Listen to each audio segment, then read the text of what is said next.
오늘 예배 시간에 또 하나님 우리와 함께 하시고 또 은혜 위에 은혜를 더하여 주시는 귀한 시간 되시기를 주님의 이름으로 간절히 축원을 드립니다. 오늘 환난 날에 주께 부르짖으리니라고 하는 말씀의 제목으로 함께 은혜를 나누기 원합니다. 교회 다니시는 어느 권사님이 췌장염에 걸려가지고 급하게 병원에 입원을 하게 되었어요. 그분은 교수였고 또 한참 일할 나이에 계셨던 분인데 병원에 입원을 해서 이것저것 검사를 하게 됩니다. 그리고 그 검사를 마치고 그 권사님 부인 되는 분에게 담당 의사가 이렇게 얘기를 해요. 남편이 아주 위험한 상태다, 생명의 위협을 받는 상태다, 이렇게 이야기를 하니까 그 부인이 갑자기 그 당한 어려움에 충격을 받고 그 의사와 얘기하던 자리에서 철버덕 주저앉아 쓰러지고 맙니다. 근데 그때 그 부인의 손에는 성경책이 들어있었어요. 성경 찬송가가 들려 있었어요. 의사가 가만히 보니까 그 쓰러져 있는 부인이 성경 찬송을 안고 철버덕 주저앉아 있는 거예요. 그래서 그 의사가 부인에게 이렇게 말합니다. 성경 찬송가가 있는데 뭘 그렇게 걱정하십니까? 의사 선생님이 그렇게 얘기를 했어요. 성경 찬송가가 있는데 뭘 그렇게 걱정하시냐? 그래가지고 그 쓰러져 있던 부인이 자기가 지금 성경책을 들고 이렇게 병원의 그 로비에서 지금 쓰러져 있는데, 넘어져 있는데, 그 넘어져 있는 나를 보고 성경책을 보니까, 야, 정말 내가 지금까지 교회를 다니고 내가 직분을 가지고 살아왔는데 내가 정말 성경 찬송만 가지고 다녔지 정작 나에게 믿음이 없었다는 사실을 발견하게 된 거예요. 그때 정말 믿음은 이럴 때 사용하는 것인데, 정말 말씀 속에서 살아 역사하시는 하나님이 내 삶 가운데도 역사하시는데 내가 하나님을 신뢰하지 못했구나, 내가 껍데기 신앙으로 살아왔구나 라고 하는 생각이 들게 되면서 그때부터 하나님을 신뢰하기 시작했습니다. 기도하기 시작했어요. 하나님께 맡기기 시작했어요. 근데 하나님께서 그 권사님의 그 부인의 기도를 들으셔서 그 건강이 차츰 회복하게 되면서 다시 이제 그 교수직을 활동할 수 있을 때까지 하나님께서 그 건강을 회복시켜 주셨다라고 하는 거죠. 여러분, 우리가 성경 찬송을 가지고 있다고 우리가 믿음이 있는 게 아니죠. 교회를 다닌다고 믿음이 있는 게 아니죠. 우리가 직분을 가졌다고 믿음이 있는 게 아니죠. 정말 우리가 하나님을 의지해야 될 순간에 우리가 하나님을 의지하지 못한다고 한다면은 그 믿음은 헛된 믿음이고 그 믿음은 껍데기뿐인 믿음이다 라고 하는 사실을 우리가 기억해야 됩니다. 이사야 26장 4절 말씀에 주께서 심지가 견고한 자를 평강하고 평강하도록 지키시리니 이는 그가 주를 신뢰함이라 말씀하셨어요. 주님이 믿음의 심지가 견고한 자, 흔들리지 않는 자를 평강하고 또 평강하도록, 그 마음이 편안하고 또 편안하도록 지켜주시겠다는 거예요. 왜냐하면 그 마음에 하나님을 신뢰하는 믿음을 보셨기 때문에, 그 신뢰하는 믿음이 있음을 보셨기 때문에. 오늘 이 자리에 계신 저와 여러분 가운데 혹여라도 삶의 평안을 잃어버리시고 기쁨이 점점 작아지고 두려움이, 걱정이, 염려가 점점점 내 마음을 채워져 가고 있는 그러한 인생을 살아가고 계신 분이 계십니까? 그러면 우리는 생각해야 돼요. 지금 내가 믿음이 필요한 때이구나. 지금 내가 더 하나님을 의지해야 될 때이구나. 내가 정말 더 하나님께 맡기고 나아가야 될 때이구나. 내가 정말 기도가 필요한 때이구나 라고 하는 사실을 우리가 기억해야 됩니다. 기도의 목사님 E.M. 바운주 목사님 이렇게 말씀하셨어요. 하나님께 드리는 기도는 가장 고귀한 일이고 인간의 가장 숭고한 노력이요 이 세상에서 가장 진실한 행동이다. 기도는 이제 나를 죽이는 생각과 염려를 접어두고 가장 참되고 가장 강력한 힘이라고 이렇게 말했어요. 그렇기 때문에 내 안에 염려가 하고 두려움이 오면 지금 내가 바로 강력한 기도를 하나님 앞에 드려야 될 순간이라고 바운주 목사님은 이야기했습니다. 여러분, 우리의 신앙생활에 기도가요 그냥 액세서리가 되면 안 돼요. 요리할 때 곁들이는 어떤 양념 수준의 그러한 신앙 행위가 돼서는 안 됩니다. 예수님 말씀하셨던 것처럼 기도 외에는 이런 이유가 나갈 수 없다. 기도 외에는 안 된다. 기도가 중심이 되어야 된다는 것입니다. 예수님의 사역에서 기도는 시작이었고 끝이었어요. 예수님 사역의 동력도 기도였어요. 십자가에 달리기 전 겟세마네 동산에서 예수님이 드린 기도는 기름을 짜내듯이 하나님 앞에 드린 절박한 기도였다는 사실을 우리가 기억해야 됩니다. 통곡과 눈물로 하나님 앞에 기도하셨을 때 그 애절한 기도, 그 간절한 기도 가운데 예수님의 삶에 찾아 들어온 문제와 두려움을 그 기도가 파고 들어가 그 두려움을 도려내고 그 두려움을 하나님께 다 올려드리고 이제 그 땀방울이 핏방울이 되도록 드려진 그 기도가 능력이 되어서 다시금 사명의 자리, 다시금 하나님의 마음을 붙잡는 자리, 다시금 두려움을 이기고 승리하는 자리로 예수님을 인도에 가게 하였다라고 하는 사실을 여러분 기억해야 됩니다. 우리가 기도할 때 기도는 우리의 두려움을 도려내요. 우리의 모든 염려를 도려내는 능력이 기도에 있음을 기억하시기 바랍니다. 오늘 성경에 보니까 다윗은 기도의 사람이에요. 1절에 보니까 다윗이 고백합니다. 여호와여, 나는 가난하고 궁핍합니다. 나는 가난하고 궁핍합니다. 이전에 그 개역 성경에 보면은 나는 곤고하고 궁핍합니다 그랬어요. 곤고하다라고 하는 말은 내 인생에 지금 심한 곤란 가운데 있다라고 하는 말이에요. 지금 내가 학대를 받고 있다라고 하는 말이에요. 궁핍하다라고 하는 말은 내가 지금 당장에 먹을 음식조차도 없는 극도로 가난한 상태, 남에게 구걸을 해야 내가 지금 먹을 수 있는, 그래야 살 수 있는 그러한 상태, 그렇게 곤고하고 그렇게 궁핍한 상태까지 다윗이 내려가고 또 내려갔던 적이 있었다라고 하는 거예요. 그것이 다윗이 인생 가운데 만났던 현실이었습니다. 힘들죠, 어렵죠, 두렵죠, 육신적으로 영적으로 쇠약해져 있었습니다. 그런데 그런 상황 가운데 다윗은 내가 의지할 분 하나님밖에 없음을 다윗은 고백하고 있습니다. 그것이 중요하죠. 지금 하나님이 나의 삶의 응답이 되시고 구원이 되시고 은혜를 주시고 기쁨을 회복하시고 그 하나님이 지금 내 앞에 살아계시다고 하는 사실을 믿는 믿음이 다윗에게 있었다라고 하는 거예요. 그래서 오늘 성경에 보면은 1절에 우리 한번 같이 1절 시작. 내게 응답하소서. 다윗은 하나님 내게 응답하소서, 내가 기도합니다. 2절에 또 그랬어요. 같이 봅니다. 주를 의지하는 종을 구원하소서. 내가 하나님만 의지합니다. 하나님 나를 구원해 주세요. 3절에 같이 봅니다. 주여 내게 은혜를 베푸소서. 하나님, 내가 하나님의 은혜가 임하면 나는 살 수 있습니다. 하나님이 간섭하시고 하나님이 역사하시면 나는 살 수 있습니다. 4절에 보니까 주여 내 영혼을 기쁘게 하소서.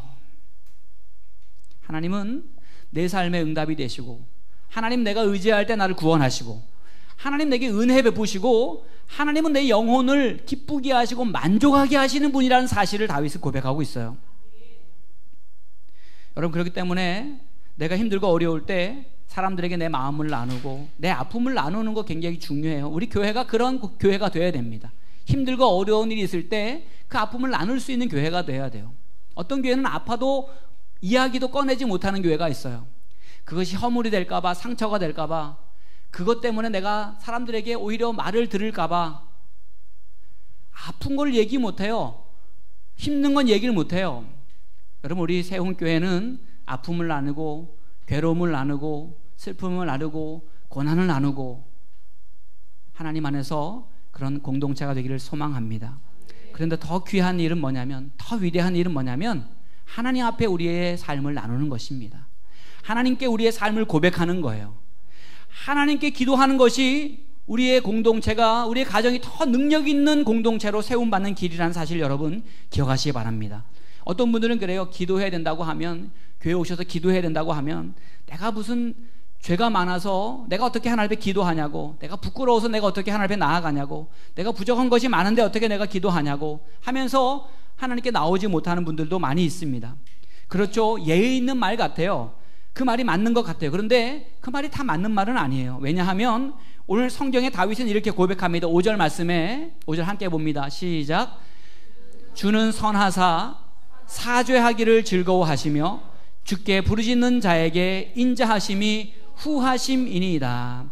아멘. 우리가 하나님 앞에 뭔가 기도하려고 그래도 마음에 뭔가 거리끼고 죄책감이 있어서 아유, 나 같은 죄인이 나같이 이렇게 부족한데, 내가 이렇게 허물이 많은데 어떻게 내가 염치가 있어서 하나님 앞에 기도를 해?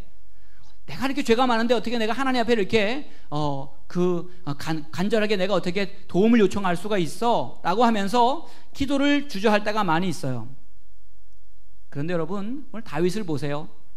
오늘 다윗은 이렇게 고백하잖아요. 주는 선하사 사죄하기를 즐거워하시며. 하나님은 우리에게 용서하시기를 즐거워하신다는 거예요. 우리가 주님 앞에 나아갈 때 우리의 죄와 허물을 가리워 주시기를 기뻐하신다는 것입니다. 그래서 주께 부르짖는 자에게 인자하심이 후하다는 거예요. 넘친다는 거예요. 우리가 기도를 안 해서 그렇지, 하나님께 나아가지 않아서 그렇지, 하나님은 언제든지 우리가 하나님께 나오기만 하면 용서할 준비가 되어 있고, 우리를 새롭게 하시고 우리를 하나님의 자녀의 권세를 회복하도록 우리를 다시금 세워주시기 위한 마음의 준비가 언제든지 되어 있으신 분이, 그러한 후한 사랑과 그러한 긍휼과 자비로 준비하고 계신 분이 바로 하나님이시라는 사실을 여러분 기억하셔야 됩니다. 그래서 시편 34편 18절 말씀에 그랬잖아요. 여호와는 마음이 상한 자를 가까이 하시고 중심으로 통회하는 자를 구원하시는도다. 중심으로 통회하는 자를 구원하시는도다. 죄가 많다고 하나님이 우리를 막으시는 게 아니에요. 회개하고 예수님의 이름 앞에 십자가 앞에 나아가 기도하고 우리의 연약함을 내려놓으면 주님은 우리를 용서하시고 십자가의 은혜로 용서하시고 구원하신다라고 하는 것입니다. 이사야 57장 15절 말씀에 이렇게 말씀했습니다. 함께 봉독합니다. 시작. 내가 높고 거룩한 곳에 있으며 또한 통회하고 마음이 겸손한 자와 함께 있나니 이는 겸손한 자의 영을 소생시키며 통회하는 자의 마음을 소생시키려 함이라. 아멘. 여러분, 기도는 어떤 사람이 합니까? 교만한 사람은 기도하지 않아요. 기도는 겸손한 사람이 드리는 겁니다. 하나님, 나는 못해요. 나는 힘이 없어요. 나는 부족해요. 내가 가지고 있는 경험, 내가 가지고 있는 능력, 내가 가지고 있는 어떤 인맥이나 환경, 이거 하나님 아무것도 아닙니다. 하나님이 도와주셔야 됩니다. 하고 겸손히 하나님 앞에 낮아지고 더 낮아져서 정말 하나님의 능력으로만이 내가 살 수 있고 하나님의 은혜로만이 내가 살 수 있다고 믿는 자가 기도할 수 있는 거예요.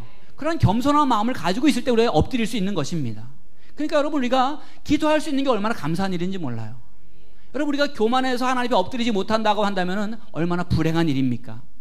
통회하는 마음, 하나님이 그 마음을 다시금 새 생명 얻도록 새롭게 하나님이 일으켜 주신다라고 하는 겁니다. 오늘 저와 여러분의 삶 가운데 이러한 기도가 회복될 수 있기를 주님의 이름으로 간절히 축원을 드립니다. 그 하나님 나의 응답이 되시고 그 하나님 나의 구원이 되시고 나에게 은혜를 주시고 기쁨을 회복하시는 살아계신 하나님, 다윗의 고백같이 나의 하나님으로 고백될 수 있기를 주님의 이름으로 간절히 축원드립니다. 특별히 오늘 하나님 어떤 기도에 역사하시느냐, 저를 한번 따라가겠습니다. 부르짖는 기도. 부르짖는 기도. 우리가 부르짖을 때 하나님이 더 크게 역사하시는 거예요. 부르짖는 기도는 힘이 있습니다. 왜냐하면 부르짖는 기도는 내 다급함을 하나님께 아뢰는 것이기 때문에 그래요. 부르짖는 기도에 응답이 있습니다. 오늘 성경의 5절 말씀에 그랬죠? 주께 부르짖는 자에게 인자함이 후하심이니이다. 주께 부르짖는 자에게 하나님이 더 후하게 하나님 역사하시겠다는 거예요. 하나님 우리 다 사랑하시죠. 하나님 다 우리에게 은혜 주시기 원하시죠. 그런데 부르짖는 자에게, 간구하는 자에게 하나님이 더 큰 은혜, 더 큰 사랑, 더 크게 역사하시겠다는 겁니다. 그렇기 때문에 6절에 다윗이 이렇게 고백하잖아요. 내가 간구하는 소리를 들으소서. 내가 간절히 하나님께 기도하는 소리를 하나님 들으소서. 그러면서 7절 말씀에 이렇게 고백합니다. 함께 우리 큰 소리를 같이 봉독합니다. 시작. 나의 환난 날에 내가 주께 부르짖으리니 주께서 내게 응답하시리이다. 아멘. 나의 환난 날에 내가 주께 부르짖으겠다는 거예요. 내가 하나님 앞에 내 목청을 다해서 기도하겠다는 거예요. 그때 하나님이 내게 응답하시는 하나님이시라는 사실을 믿고 다윗은 지금 하나님 앞에 간구하고 있는 것입니다.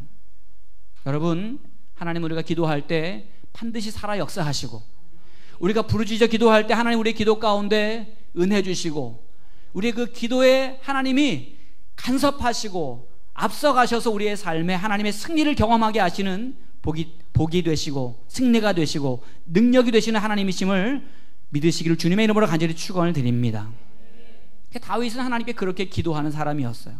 그러니까 그 숱한 고난과 역경 가운데서도 일평생 하나님 앞에 살고 일평생 하나님과 동행하고 일평생 하나님 앞에 쓰임받을 수 있었던 것은 그 하나님 앞에 부르짖어 기도하는 자였기 때문에. 여러분, 부르짖는 기도는 하나님이 응답하십니다. 반드시 역사하셔요. 출애굽기 3장에 보면 430년 동안 애굽에서 속박에 이제 몸이 되었던 이스라엘 민족들을 하나님이 약속의 땅으로 인도해내는 과정이 기록되어 있는데, 거기에 보면은 하나님이 이스라엘 백성들을 건져낼 수밖에 없었던 이유가 있어요. 그게 뭐냐면 그들이 부르짖는 기도를 하나님 앞에 드렸기 때문입니다. 부르짖는 기도. 출애굽기 3장에 보면 같이 봅니다. 시작. 이스라엘 자손은 오랜 노동으로 말미암아 탄식하며 부르짖으니 그 고된 노동으로 말미암아 부르짖는 소리가 하나님께 상달된지라. 아멘. 그 부르짖는 소리가 하나님께 상달되었다라고 하는 거예요. 그래서 24절에도 보면은 하나님이 그 고통의 소리를 들으시고, 그 부르짖는 소리를 하나님이 들으시고 아브라함과 이삭과 야곱에게 세운 언약을 어떻게 하셨다고요? 기억하셨다. 하나님이 생각하셨다는 겁니다. 그리고 25절에 이렇게 말씀합니다. 함께 봉독합니다. 시작. 하나님이 이스라엘 자손을 돌보셨다. 아멘. 여러분, 이게 출애굽의 사건이요, 바로 하나님의 그 사랑이, 하나님의 그 구원의 역사가 고통 가운데 부르짖는 이스라엘 백성들의 기도에서부터, 거기서부터 시작되었다는 거예요. 하나님의 계획하심이 있었고 하나님의 섭리가 있었지만 그 하나님의 계획하심이 다시금 불릴듯 그 마음 가운데, 하나님의 마음 가운데 시작되었던 계기가 무엇인가? 성경을 보니까 이스라엘 백성들이 고통 가운데 하나님의 부르짖는 기도가 있었기 때문에 하나님이 그 역사를 이루어 주셨다라고 하는 것입니다. 간절한 기도는 하나님의 구원과 하나님의 인도하심을 경험하는 능력이 됨을 여러분 믿으시기 바랍니다. 그래서 우리가 간절히 기도할 때 하나님의 인도하심을 경험하는 인생이 돼요. 제가 얼마 전 아는 목사님께 그 본죽이라고 하는 그 음식점 있잖아요, 그죠? 본죽. 그 본죽에 그 본죽이라는 프랜차이즈 대표되는 최보기 씨라는 분이 있어요. 이분이 쓴 책 하나를 저한테 선물을 해주셨는데, 그 남편이 김철호 씨라고, 제가 그분이 쓴 책을 예전에 봤습니다. 그래서 제가 그 책을 보면서 참 많은 도전을 받고, 야, 이분은 참 기본에 충실한 삶을 살아가는구나, 감동을 받은 적이 있는데, 이번에 그 보내주신 책을 보다 보니까 이 본죽이라고 하는 회사의 성공과 영향력이, 야, 정말 기도하는 아내 때문에 이루어진 일이구나 라고 하는 사실을 제가 새롭게 발견하게 됐어요. 이 최복이라고 하는 이 대표 되시는 분이 대학교 때 남편을 만나게 됩니다. 결혼 후에 이제 어떻게 이제 우리가 살아갈까 계획하다가 우리는 취업을 하지 말고 사업을 했으면 좋겠다. 그래가지고 이분들이 사업을 이제 계획하고 시작을 하게 돼요. 그래가지고 출판업도 하고 학습지 사업도 하고 보석을 수입하는 사업도 하고 인삼 제품 사업도 하고 목욕용품 사업도 하고 수많은 사업들을 이제 시도를 합니다. 근데 계속 망하고 또 망하고 계속 망하는 거예요. 그래서 이 부인이 남편이 벌린 사업 수습하느라 막 정신이 없는 거예요. 너무 힘들고 괴롭고 그렇게 막 이제 고된 생활을 하고 있을 때 그 집 근처에 개척교회가 하나 있었다는 거예요. 막 저희처럼 이렇게 개척교회였나 봐요. 개척교회가 하나 있는데 거기 가서 하나님 앞에 기도하고 매달리고 그 정말 괴롭고 찢어진 마음을 하나님 앞에 호소하고 기도하는데, 여러분, 넘어진 회사가 어떻게 금방 일어나겠어요? 그죠? 오랜 시간 동안은 하나님 앞에 인내하며 매달리면서 기도하게 됩니다. 그래도 어느 날 아는 집사님이 한번 속회에 한번 가보자. 그래가지고 처음에는 귀찮게 느껴졌는데 이제 그분이 사랑으로 진심으로 이렇게 하는 말이 느껴져서 이분이 같이 이제 수요예배도 가고 금요기도회도 가고 또 때로는 철야하는 기도도 가고 산기도도 가고 하면서 이제 믿음 생활에 이제 한 걸음 한 걸음 더 나아가기 시작하는 거예요. 여러분, 우리가 공적인 예배와 기도의 삶이 얼마나 중요한지 몰라요. 그 한 시간을 통해서 하나님이 우리의 믿음을 세워가고 우리가 언제 어느 자리에서 하나님이 우리에게 은혜를 주실지 몰라요. 그래서 우리가 늘 사모하는 마음으로, 준비된 마음으로 하나님 앞에 예배하고 기도하고 우리가 하나님 앞에 모이기에 힘써 주 앞에 나아갈 때 하나님이 그 시간을 통해서 우리에게 주시고자 하시는 은혜를 주신다라고 하는 겁니다. 그래서 교회를 나가다 보니까 다른 사람들은 기도도 막 잘하고, 그리고 어떤 분들은 간증도 막 멋있게 하고, 또 막 방언 기도도 막 하고 하는데 마음으로 너무 부러운 거예요. 그래서 야, 나도 저렇게 좀 기도했으면 좋겠다, 이렇게 저렇게 은혜 받았으면 좋겠다, 이렇게 생각을 하고 있는데, 어느 날 철야 기도를 드리고 그 다음날 새벽에 갑자기 기도하고 싶은 마음이 들더래요. 그래가지고 하나님 앞에 작은 그 집에 있는 방에 들어가가지고 하나님 앞에 막 기도를 하는데, 기도하다가 이분이 방언이 터진 거예요. 쌀라쌀라 방언이 막 터진 거예요, 집에서. 그래가지고 성령이 임하시고 그 마음이 뜨겁게 되고 그분이 이제 성령의 세례를 경험하게 됩니다. 근데 신기한 것은 뭐냐면, 그 전까지는 기도만 하면 너무 내가 힘들고 가정이 어렵고 사업이 힘이 드니까 하나님 이것도 주시고 저것도 주시고 이것도 주시고 저것도 주시고 계속 주세요라고 하는 기도만 계속 드렸었는데, 성령을 통해서 주시는 은혜를 경험하고 나니까 하나님이 기도를 바꾸시더래요. 기도를 바꾸시는데 어떻게 기도 바꾸시냐면, 하나님, 나의 인생을 하나님께 드리겠습니다. 내 인생을 하나님께 드리겠습니다. 이렇게 기도가 바뀌더래요.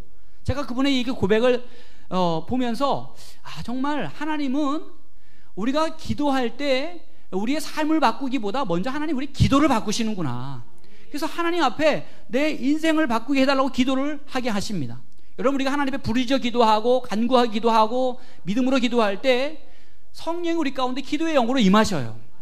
그래서 우리의 기도가 나의 소원이 하나님의 소원이 되도록 하나님 바꾸어 주십니다.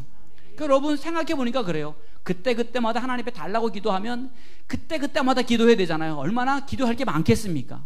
근데 하나님 앞에, 하나님 내 인생을 하나님 받아주세요, 하나님 내 인생을 하나님 사용해 주세요, 기도하니까 하나님이 그 인생을 사용해야 되니까 하나님이 그의 인생 가운데 필요한 것들을 다 채워주셔야 되잖아요. 그러니까 얼마나 지혜로운 기도인지 몰라요. 성령이 임하시니까 하나님이 기도도 지혜롭게 바꿔주시다는 거예요.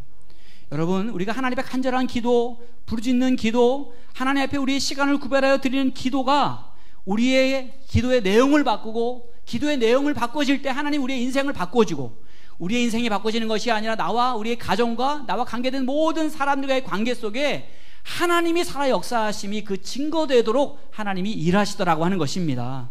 여러분, 기도 안 하는 사람 누가 있겠어요? 여러분, 다 기도합니다. 다 기도해요. 마음으로 기도하고, 밥 먹을 때도 기도하고, 또 아침에 눈 떠도 기도하고, 다 기도해요. 그런데 간절한 기도가 필요하다는 거예요. 간절한 기도. 오늘 다윗처럼 부르짖는 기도가 필요합니다. 내가 기도하기 위해서 나의 시간을 구별할 수 있는 믿음이 우리 가운데 필요합니다. 그래서 스코틀랜드의 영적인 목회자인 로버트 머레이 맥체인이라고 하는 목사님 이런 이야기 했어요. 나는 최고로 좋은 시간을 하나님과 교제하는데 바치기 원한다. 내가 최고로 좋은 시간을 내가 하나님과 교제하는데 바치기 원한다. 여러분, 오늘 저와 여러분의 스케줄이 하나님 앞에 기도할 수 있는 일에 투자할 수 있기를 간절히 축원합니다. 기도하는 일에 우리의 인생을 투자해야 돼요. 기도의 시간을 위해서 우리의 인생을 투자해야 돼요. 왜냐하면 기도가 바뀌어야 우리의 삶이 바뀌기 때문에, 기도가 바뀌어야 하나님께서 우리 인생 가운데 더 깊이 간섭하시기 때문에, 기도가 바뀌면 하나님 우리 가정을 바꿔주시고, 기도가 바뀌면 하나님 우리 교회를 바꿔주시고, 기도가 바뀌어야 이 지역이 하나님의 나라로 변화된다라고 하는 사실 여러분 기억하셔야 됩니다. 그 최복이 대표라는 분이요, 그렇게 은혜 받은 뒤에도 사업적으로 많은 어려움이 있었어요. 근데 여러분, 하나님께서는, 그분이 고백이 그래요. 하나님께서는 말씀과 기도의 장대로 높은 벽을 넘게 하셨다. 여러분 왜 장대 높이 뛰기 있잖아요. 벽은 높은데 그걸 어떻게 뛰어넘습니까? 하나님이 말씀과 기도라고 하는 장대를 사용하셔서 그 높은 벽을 뛰어넘게 하시더라고 하는 거예요. 그래서 이 본죽이라고 하는 이 프랜차이즈 회사가요, 국내 부동의 1위를 차지하고 있어요. 프랜차이즈 업계에. 그 최복희 대표가 이렇게 말합니다. 본죽은 하나님의 작품입니다. 모든 메뉴는 하나님이 주신 선물입니다. 제가 보니까 이분이요, 기도하면서 그 메뉴를 다 받은 거예요. 기도하면서 지혜를 얻은 거예요. 여러분, 기도할 때 우리의 인생이 멋진 인생이 될 줄로 믿습니다. 기도하는 인생이 하나님이 작품이 되게 하셔요. 기도하는 인생이 하나님이 그의 삶과 그의 모든 하나님이 주신 환경들이 하나님이 선물로 경험될 수 있도록 하나님이 역사하신다라고 하는 겁니다. 여러분, 다시 기도를 시작하시기 바랍니다. 다시 말씀을 붙들고 기도하시기 바라고, 성령님을 의지해서 다시 기도하시기 바라고, 응답의 이름, 구원의 이름, 예수의 이름을 의지하여 기도하시기 바랍니다.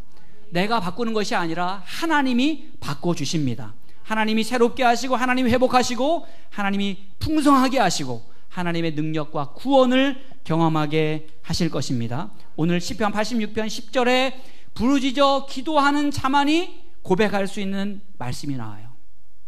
같이 한번 봅니다. 시작. 무릇 주는 위대하사 기이한 일들을 행하시오니 주만이 하나님이시니이다. 아멘. 여러분, 이 고백은 기도한 사람만이 할 수 있는 고백이에요. 주는 위대하십니다. 주님 내 삶 가운데 역사하셨습니다. 내가 부르짖어 기도할 때, 내가 고난 가운데, 역경 가운데 내 힘으로 할 수 없을 때 하나님 앞에 부르짖었더니 하나님이 나의 위대한 하나님으로 고백되었다는 거예요. 예수님이 나의 위대한 주님으로 고백되었다는 거예요. 기이한 일들을 행하시고 주님만이 나의 하나님이시라고 내가 고백할 수 있도록 하나님이 역사하셨다라고 하는 것입니다. 오늘 이 기도의 능력이 우리 세움교회 예배하는 저와 여러분에게 임하시고, 가정에 임하시고, 우리의 모든 삶에 하나님의 능력으로 임하시기를 주님의 이름으로 간절히 축원을 드립니다.